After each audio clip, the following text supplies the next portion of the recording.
Assalamualaikum warahmatullahi wabarakatuh.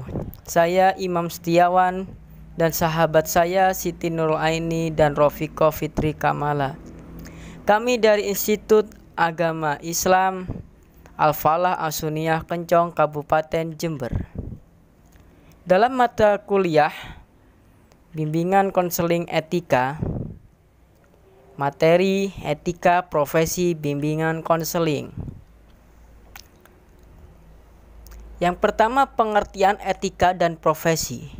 Kata-kata etika dalam bahasa Inggris yaitu ethics, artinya ilmu pengetahuan tentang asas-asas akhlak dan tingkah laku dan kesusilaan.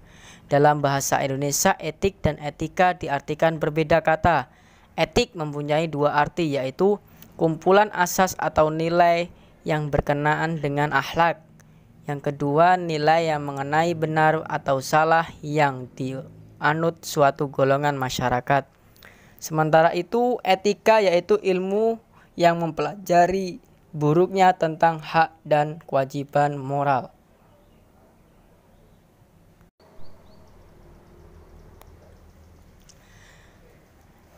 Perlunya kode etik profesi. Sekurang-kurangnya ada 4 alasan mengapa etika perlu.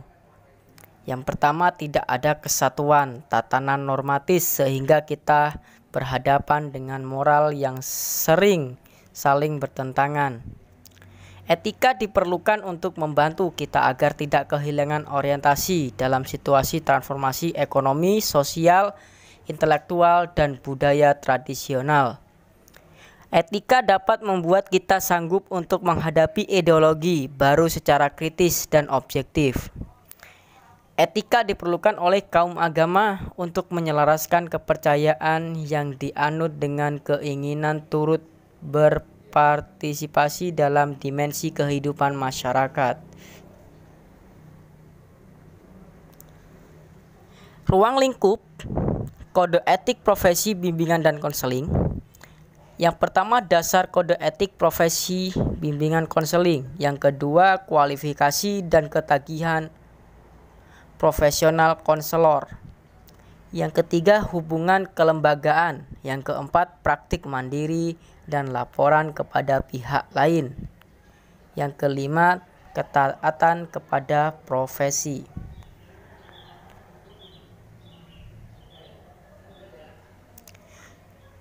Tujuan dan fungsi kode etik. Yang pertama, tujuan etik untuk menjunjung tinggi martabat profesi. Yang B, untuk menjaga dan memelihara kesejahteraan para anggota. Yang C, untuk meningkatkan pengabdian para anggota profesi. Yang D, untuk meningkatkan mutu profesi. Yang E, untuk meningkatkan mutu organisasi profesi. Fungsi: memberikan pedoman bagi setiap anggota profesi tentang prinsip profesionalitas yang digariskan. Yang B, sebagai sarana kontrol sosial bagi masyarakat atas profesi yang bersangkutan. Yang berikut mencegah campur tangan pihak dari luar organisasi profesi. Etika profesi sangatlah dibutuhkan dalam berbagai bidang. Prinsip-prinsip etis dalam konseling.